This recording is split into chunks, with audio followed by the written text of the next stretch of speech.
Hi, this is Chris Foreman from Madness, and you're listening to the Stateside Madness podcast. Hi there, folks out there. I'd like you and me, Tommy McGuire and his combo. Hello, and welcome to the Stateside Madness podcast, the one and only podcast of the official Madness American fan service. I'm Laurie, along with my co-host Polly, here to bring you news, reviews, and deep dives into the nutty sound of the British pop band Madness.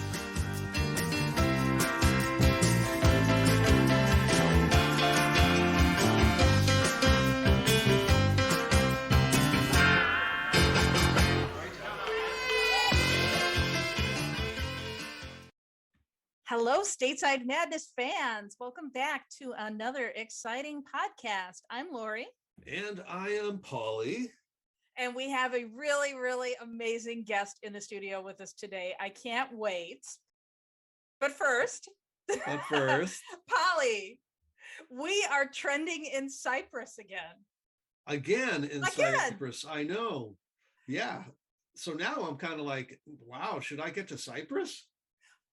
You know, I'm really, really curious. So if you're a Cypriot and you're listening right now, let us know how you found us. I'm dying to know. Our email address is statesidemadness@gmail.com. Drop us a line if you're in Cyprus and let us know how you found us. I'm so curious. Yeah, absolutely. And like I said, I'm dying to go anywhere. So, hey, if you want to drink beers in Cyprus, I'm your man. I'll totally go. I may actually join you for that. That sounds lovely. So, Polly, do you want to introduce our guest? Sure. So today we've got the legend himself, Robbo, Dave Robinson. So Dave Robinson founded Stiff Records back in 1975 with Jake Riviera, and he's signed just like a ton of bands. And coincidentally, some of my favorite bands. Motorhead, The Damned. When The Damned was there, they broke the song New Rose. Some consider it to be the first punk single of all time.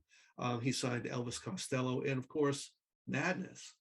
Now, he would go on to become Madness's manager, promoter, directed many of the Madness videos we've all come to love, and, all-around music impresario.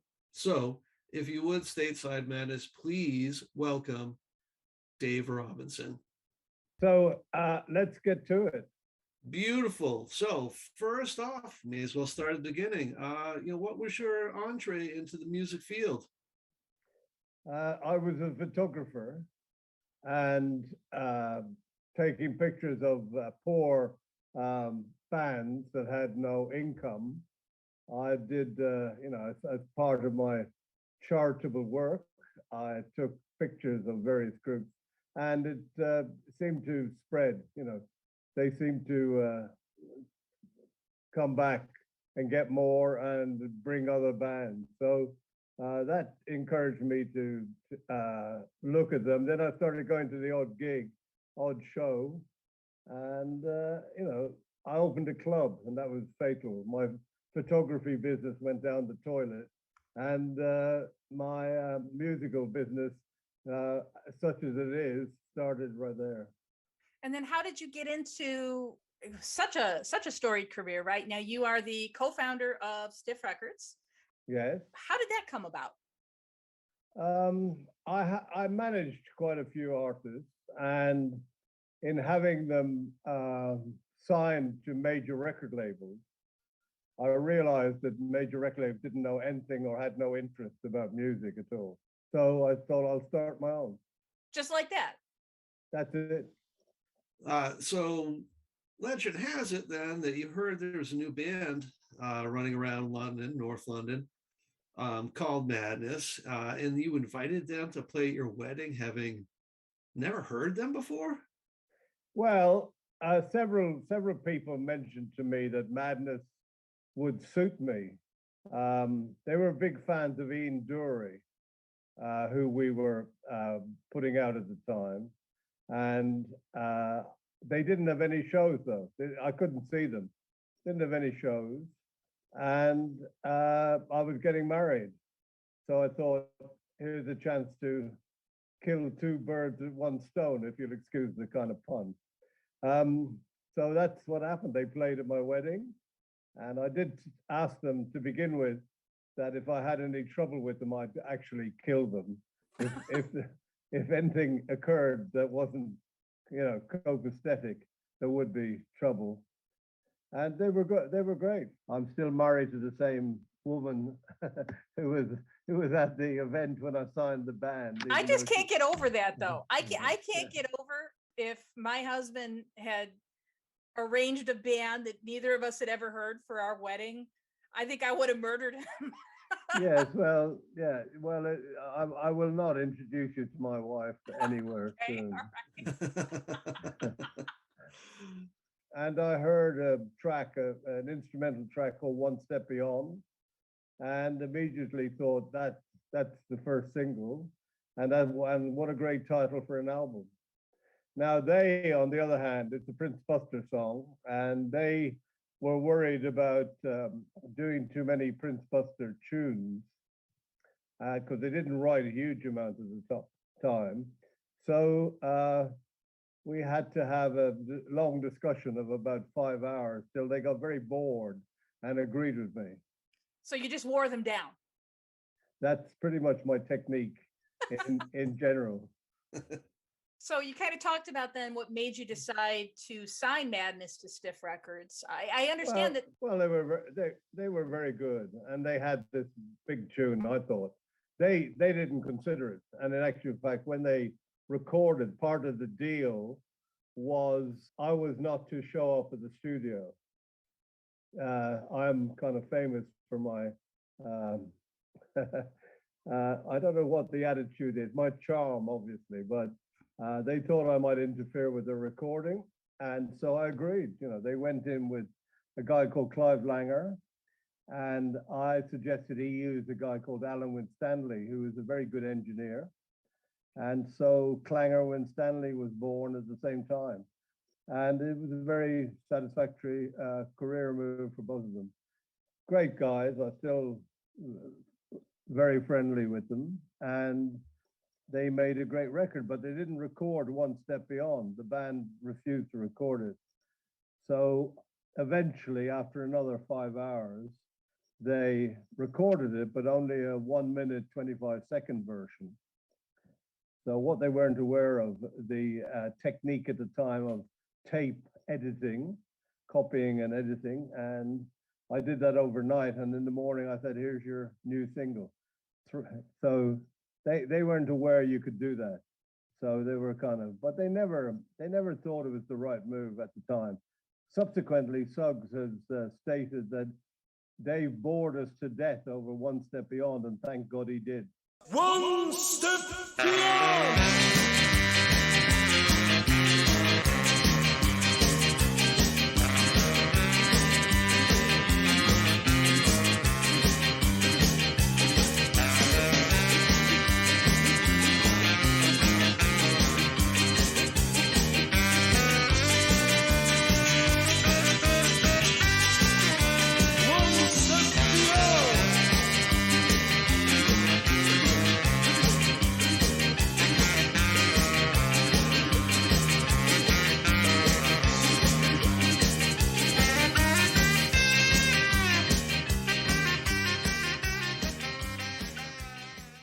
It would seem that there was a lot of people courting Madness at the time.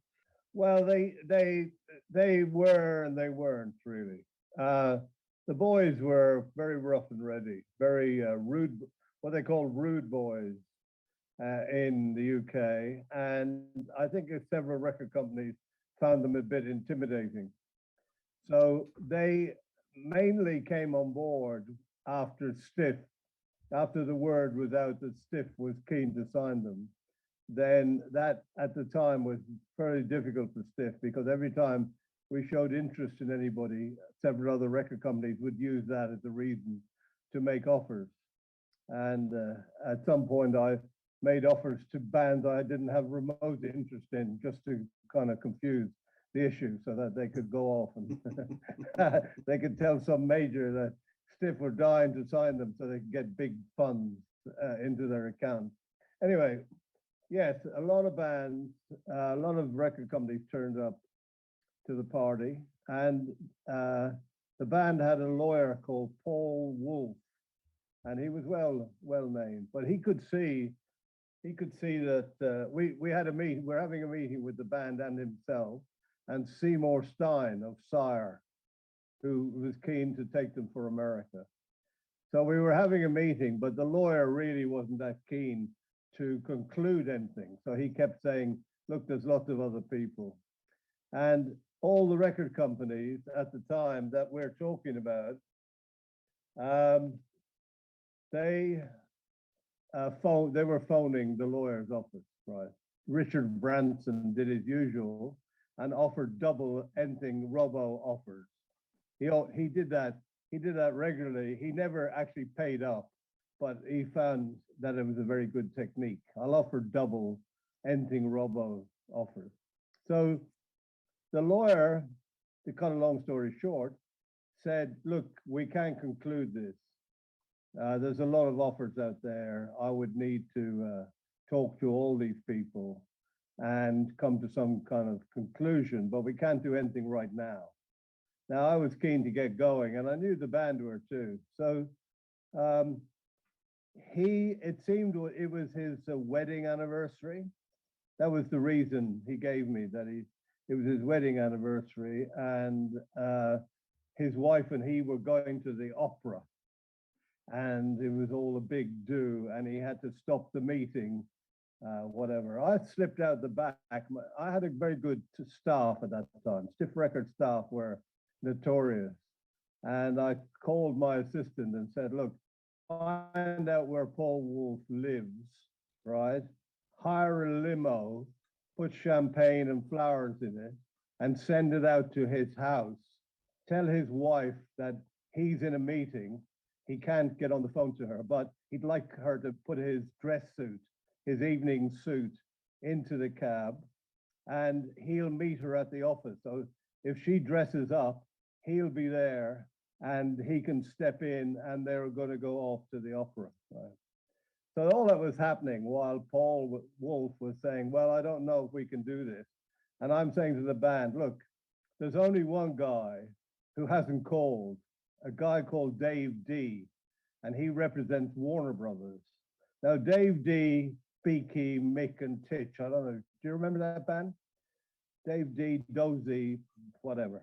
Yeah, anyway, he represented Warner Brothers. He was always the last, and he always felt he could sign a band by offering silly money because he had a big bank account. So I said, look, the next call will be Dave D, and then we can get down to signing this agreement. And as luck would have it, the phone rang, and it was Dave D. So the band thought that was the most hilarious thing they'd ever heard. Paul Wolf wasn't impressed, but that made the band want to sign the deal and get on to the next chapter. So Paul was complaining, and then suddenly his wife came in holding a bouquet and said, wonderful, darling, that's the most incredible anniversary we've ever had, a wonderful car. And he was totally bemused while the band signed the agreement. Wow. So we were, Stiff Records had various mottos. Aside from tomorrow's sound today, we also we're not hard, but we're fast. And that's pretty much an example of that kind of technique. It was made to happen, and I just wanted to move it along. I knew Paul Wolf would get in the way. He would have friends at high places, major record companies, and it would all get bogged down and be a disaster. So I had to kind of get going and cut the link there. The band thought it was great because they liked that kind of thing. So we were a perfect fit for Madness. Excellent. So then they signed with you. They signed with Stiff Records. Sire. Oh, they for signed with America. Sire. Okay. Yeah. Thank you for correcting me on that. So you got them into the studio. You did talk a little bit about One Step Beyond and how they gave you the shorter recording. What were some of the other challenges that you experienced with the boys in the studio?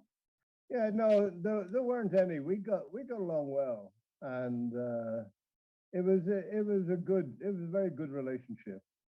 They didn't know anything about the record industry, and I knew a great deal. So I kind of talked them through what would happen and how it would be, and they're very interested. And so it was. It's like Dave D. When I said Dave D will phone in a minute, that was a kind of a. They thought that was pretty magical, like I'd made Dave D call. But I knew he was always last, and I hoped that he would call, but he swung the deal.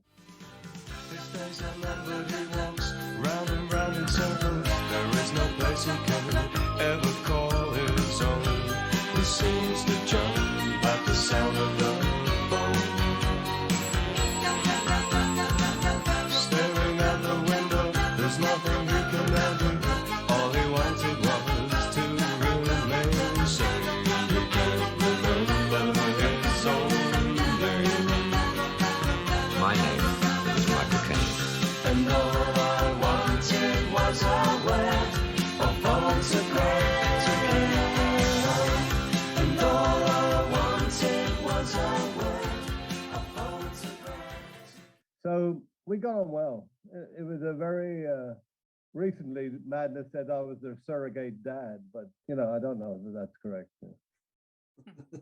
Well, speaking of getting along well, music videos. So early on in Madness's career, also, music videos were becoming a staple on television, and you directed just a whole host of them for the band. Well, they're great actors, really. They're really down to earth people. Very, they were rude boys. They weren't big on going to school. They weren't big on the bureaucracy of life, and so we got along well. I'm not either. So it was good. The relationship was excellent. At one point, it got a bit iffy because I didn't know why, but I realized that we were not communicating as well as normal. And I searched around to try and find out the reason.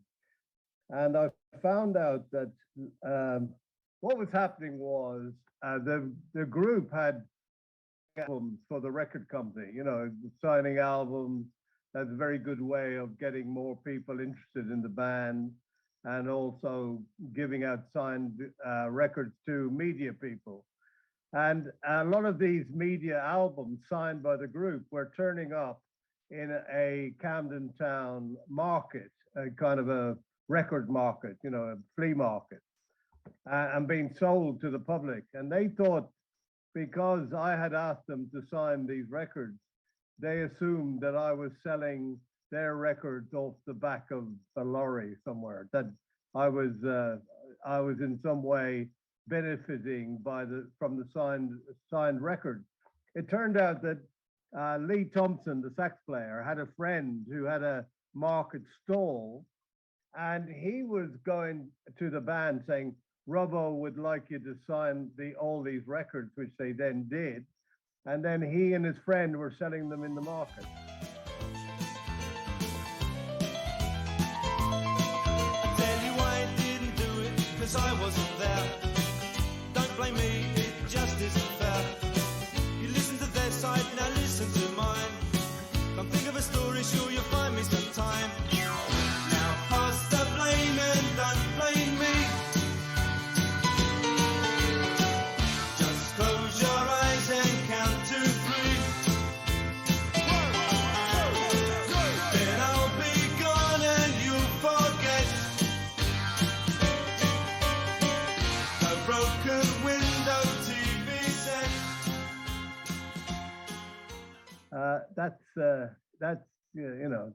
That's the kind of things, the only things that kind of upset us in the early years. After that, it was very good. We had a very good relationship. So Lee was doing his usual kind of bad boy and getting some extra cash. So anyway, we got it sorted out, and he never paid me back, I have to say. But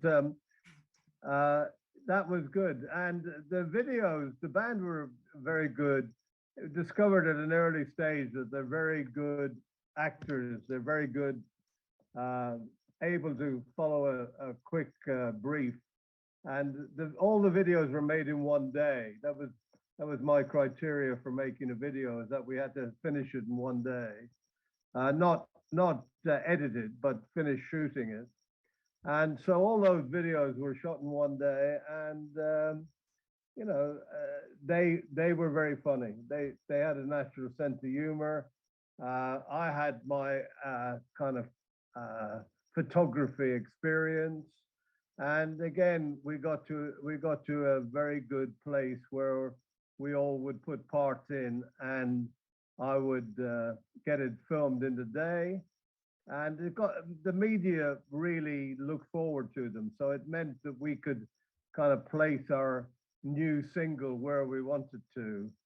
It really opened up the doors. The video, MTV was big at that time, and all the videos, a lot of British TV stations also had music shows that used videos. So we got a lot of coverage.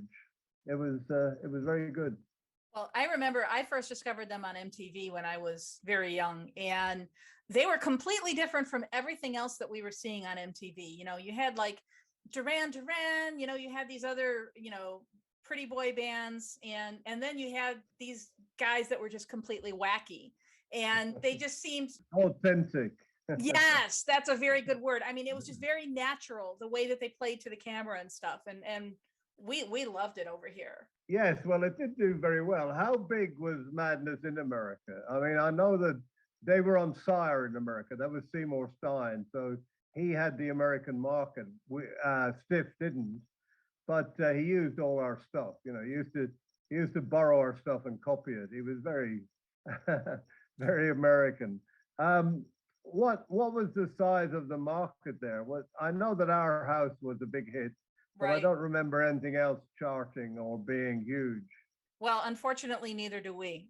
They were kind of a one-hit wonder. I mean, we did see a few of their videos on MTV, but Our House is really, I think, the song that most Americans would know. And like, if I'm wearing a Madness t-shirt or something and somebody stops me and says, "What's Madness?" and I just hum a few bars of Our House, oh yeah. So speaking of Our House, that video was really in heavy rotation on MTV. It became the band's biggest hit in the States, as we said. Did you have any inkling when they were recording this that song was going to blow up internationally? Oh, well, no, not internationally particularly. The band were always very reticent about going abroad. They're very Camden Town, center of London kind of attitude. They still, most of them live, within some touching distance of the same place they started.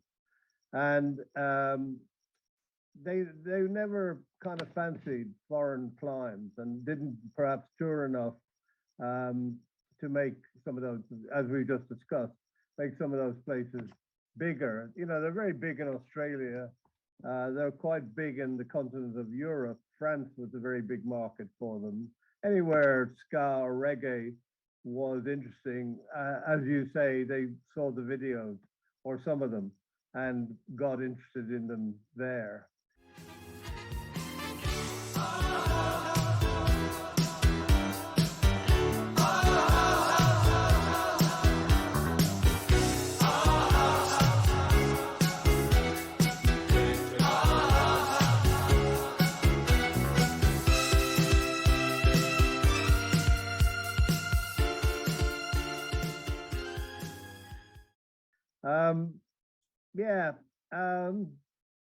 It's interesting.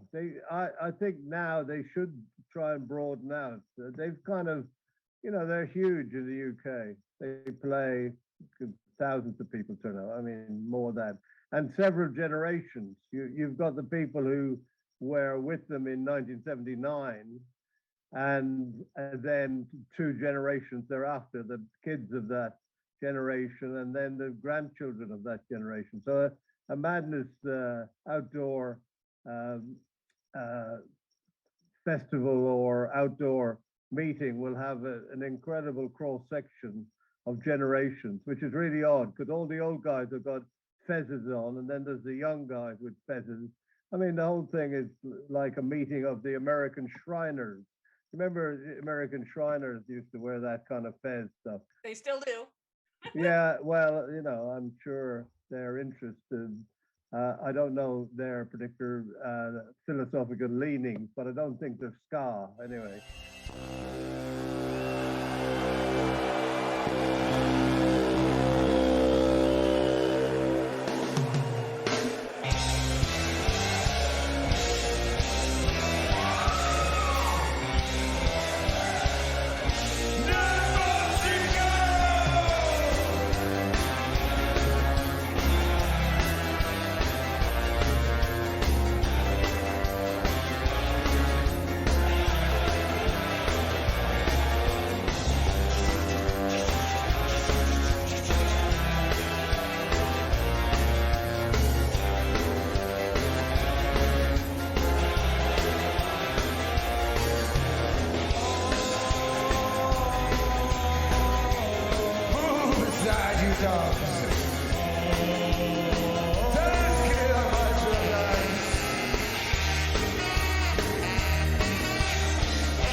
In addition to directing all these spectacular videos, you also directed the band's 1981 feature film, Madness, Take It or Leave It. How did that project come about? Well, it seemed to me I've always wanted to do something to show the starting of a band. You know, to show what takes place. It's not just a group at school. That you know, a lot of groups that have been successful have started with very odd, different kind of things, but you know, similar. And so I thought it would be good to show the band prior to Madness, you know, getting together and rehearsing and seeing what's happened, because you know, they were just one step ahead of the posse really in those days. The police were always kind of wanting to catch them doing things. They were wild boys, and they, you know, did what wild boys kind of did, and they didn't seem to have any other interest. The band became a focus for them and drew them away from that kind of life. A lot of their friends are in jail even now, and that's the kind of underbelly of life in the middle city. So the idea of the movie was to show that element. To do it, everybody wrote their own kind of life story, or more or less a bit life story, and I combined a lot of the events into one script, which we then shot. The entire movie was shot in about a week and finished over a couple of months, but it had a very tiny budget, and it was good. I showed it recently. Suggs agreed to do a question and answer thing at a very nice theater, held about 125 people, sold out. It's also got incredible sound and a very classy kind of visual, and it went down very well. And even people who had seen it before saw it in a good atmosphere. And it went down very well. People were fairly amazed to find that it was the band being themselves and looking like they were 4 years younger.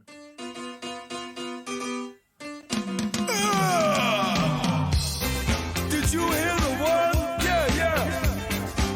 The one they wrote in the paper just the other day. Well, would you believe it? What I said, they took it all the wrong way. Now you gotta be careful about what you say, cause they've got a bad habit. Will you read in between the lines? Or is that what I said? No, I just can't remember. They're great actors, and should have done more of that. So yes, doing it, I broke my leg halfway through, and it's very difficult. I fell off a gantry, a camera gantry, and it's very difficult keeping madness kind of under control. That's not the word, but you know what I mean. Uh, um, and and so it's very difficult when you have a broken leg. But we managed to get it together, and it's interesting movie to see now because you see the characters who have all more or less kept their personalities. Musically, they're very, very good now. I mean, they're an excellent musical group. So, yeah, I think it's interesting that you're doing this work in the States. And what we should do is get various members of the band to do more and try and build a following with your people and try and build it up a bit and involve the record label a bit. I'm thinking of work that could be done now, even as I'm talking. So, I should actually slip down and have a few drinks and stop. Well, it's we've been connected for a lot of years. So, Dave, if we could, I want to go back briefly, getting back to Stiff and some of the notable names that you signed. Of course, we've got Elvis Costello, Ian Dury, The Damned, Motorhead, Kirsty MacColl, The Pogues. That's a pretty varied group of acts right there. More or less, they all sort of had Stiff as a bit of a launching pad. Does there ever get to be a point in Stiff Records where you just wanted people to kind of stay around, stay committed to Stiff? Well, I don't own Stiff now. Universal does, like they own an awful lot of other record labels. So I don't have any interest at all, financial or otherwise. But I would just say about that list of people was that they were all songwriters. I've always been interested in the idea of songwriting, about social songwriting, which I think is like a folk music. I thought the Beatles were folk music for Liverpool. And so I signed people who could write, irrespective of their kind of oil painting persona or, great look or whatever. It was always a question of, let's hear your songs. And Madness fitted into that. And they are a very inner London band from Camden Town. And we shot a lot of the videos on the locations where they went to school and various other places. And I like that's my interest, I suppose, is a social music about the life we've lived or are about to hopefully live, and the creative use of music to get that across. So that's what Stiff was all about, to show the major record companies that you didn't need to have kind of purple hair or satin trousers or whatever, and that the music and songwriting and other parts of the music were very important and very interesting. And if you did them well, you could make a career out of it and make a living. But it wasn't, their interest was never, if you had a can of beans, the major record companies were only interested in the tin. They weren't really interested in the beans. Fair enough. I did want to mention Motorhead because that, their tenure at Stiff was fairly brief. Well, Lenny was always around. He had a bit of following for himself. He had a very kind of rocking persona, and we put out one of their early tracks. Lemmy and I go back. We were both roadies for Jimi Hendrix Experience very briefly. When I say roadies, we looked after the equipment for a tour. When I say we, I mean I. Lenny spent most of the time talking to the girls outside. I put the equipment on the stage. He was a good fun bloke, but very, very two-dimensional in a kind of a way. He wasn't one to worry about the intellectual requirements for anything except playing pinball machines and finding girls, really. he only stuck around with Stiff for a short while as well. Didn't he? I think Leaving Here was the only. He did actually do a full album, didn't he? White Line Fever, I think, the song that I remember.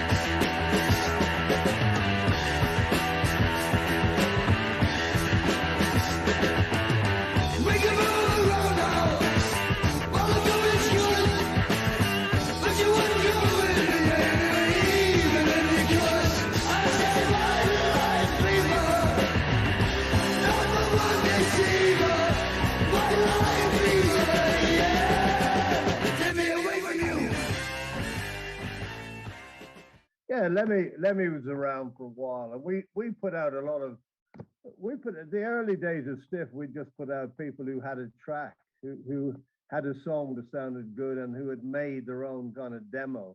I mean, Nick Lowe, from the beginning, they were all demos, really, the first 10 or 15 Stiff records. A guy called John Peel, who also backed Madness, was at the BBC. He was a phenomenal guy for picking really underground material and playing it on national radio. So there was that one great opening to get anything that you had that was good through the door and get a position for it. So that's what Stiff would probably not have survived if it wasn't for John Peel, God bless him.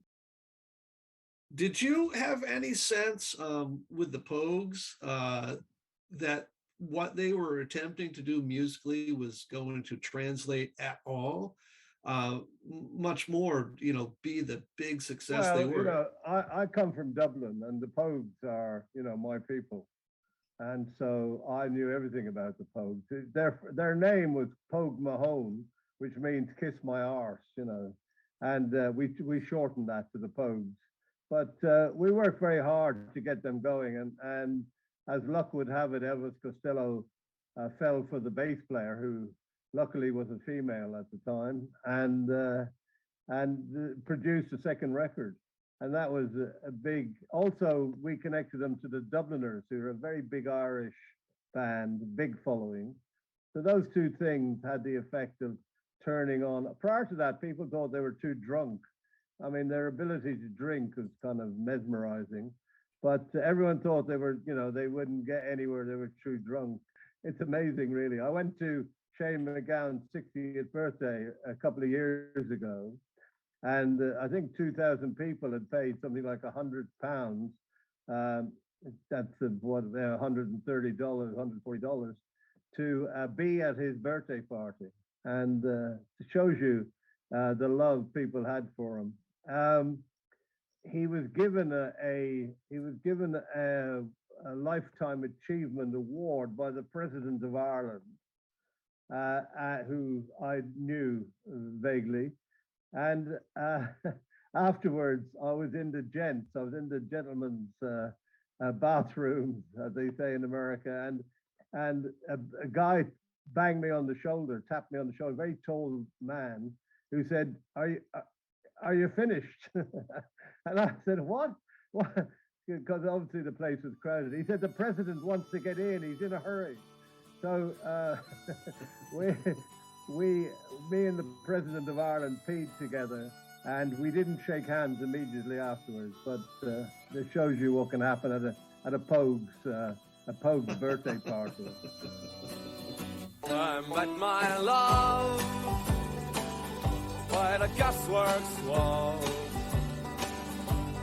Dreamed a dream by the old canal. I kissed my girl by the factory wall. Dirty old town, dirty old town. Clouds are drifting across the moon. Anyway, it was I knew Shane MacGowan again was a great songwriter, and that was the essence of it. The band, worked hard, and we gave them every help to try and improve their playing and improve their music. And it turned into quite a phenomena. But Shane just, he could never work out where the fuel gauge was on the dashboard. He fueled himself a different way, I take it. So I'm curious, is there one that got away? Is there an act that you wish that you had signed or had an opportunity to sign you didn't and that you regret not signing?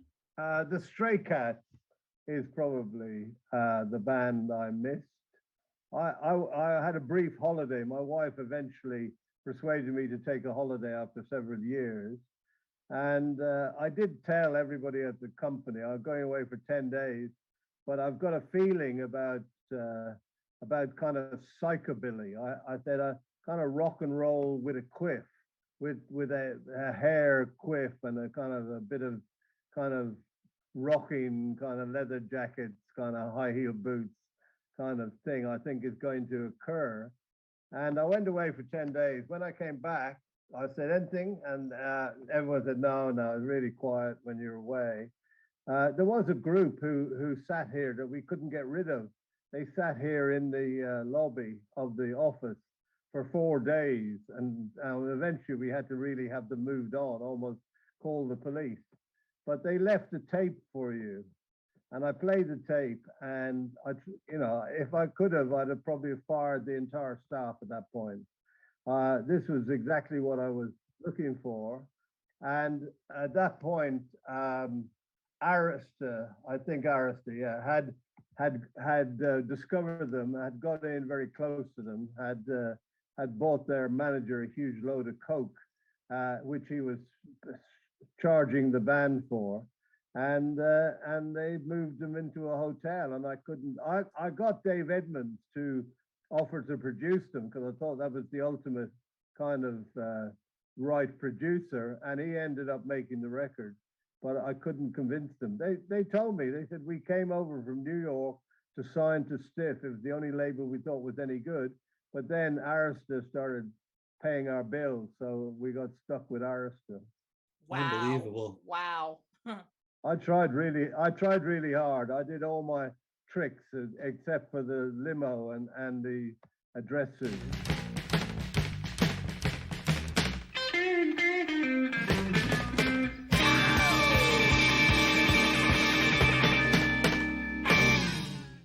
Well, Dave, I've just about run out of questions, and I know time is probably precious and getting late there.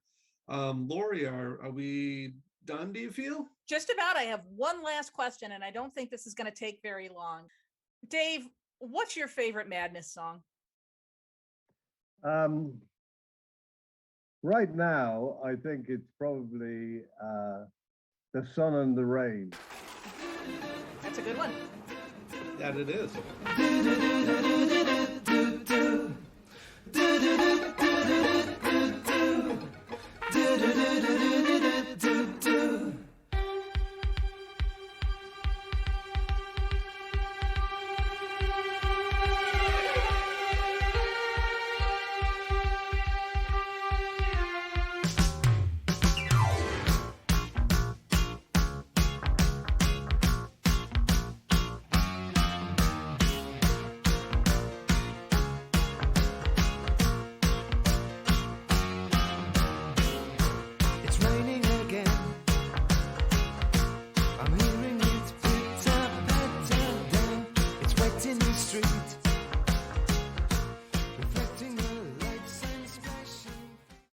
All right.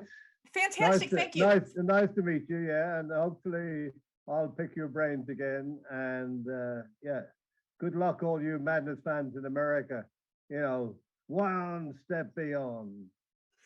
Thank you so much. Thank you. This was awesome. Yeah. Thanks again, Dave. All the best. Take care. Wow, that was fantastic. What did you think, Polly? He's a crusty old pirate. That guy knows everything, and he is at the age of 78. He is still full of piss and vinegar. So yeah, He's 78. yeah. What, he does not look it. I No, would he's not have. fine. No, fantastic. He strikes me as like a really, really good chess player. You know what I mean? Where it's like he's always kind of planning several moves ahead, and I'm going to move this piece here, move that piece there. Yeah, some of those stories were just amazing. Yeah, absolutely. Got to be on your feet in the record game. So yeah, good on him. Yeah, so thank you again to Dave Robinson for taking time out to meet with us today. We really appreciate it. Thanks also to our friend Jonathan at MIS. I believe he had a little bit of a hand in helping us schedule this, yes? Yes, he did. So thank you to Jonathan at MIS. Polly, how are we closing out our episode today? That is a fine question. So I do believe we played a snippet of this before, but as is our like, we try to leave with a big long song at the end of our episodes, and we just thought it would be fitting to try to squeeze as much of Stiff Records into our closing song. So what we decided to do was play the Elvis Costello version of It's Just Another Day, backed by our boys in the band. Actually, I seem to remember reading at Dave's wedding, which he was talking about, that Elvis Costello was one of the guests and was actually dancing to Madness. I seem to remember reading that. So on that note, we leave you with Elvis Costello, and it's a goodbye from me. And that's a goodbye for me. Go get a beer, Stateside Madness.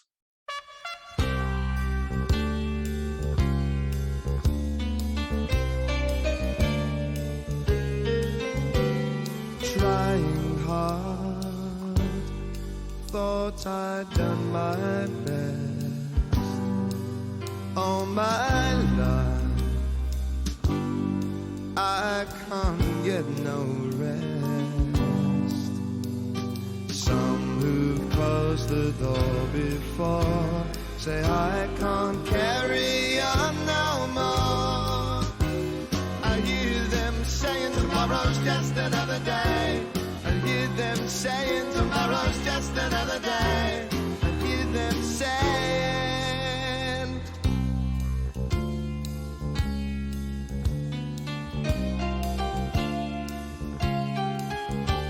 listen, love, try to take it in. All these facts leave me in the swim.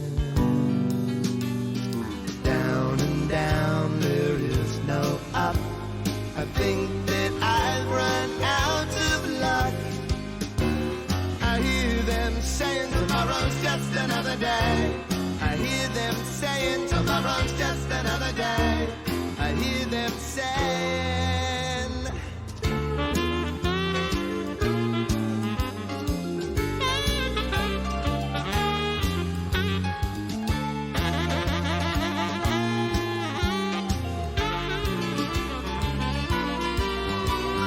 walking now over covered ground.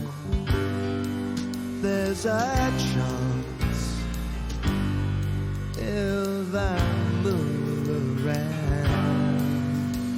I need a moment to reflect on the friendships I have wrecked. I hear them saying tomorrow's just another day. I hear them saying tomorrow's just another day. I heard them saying, I hear them saying, I hear them say,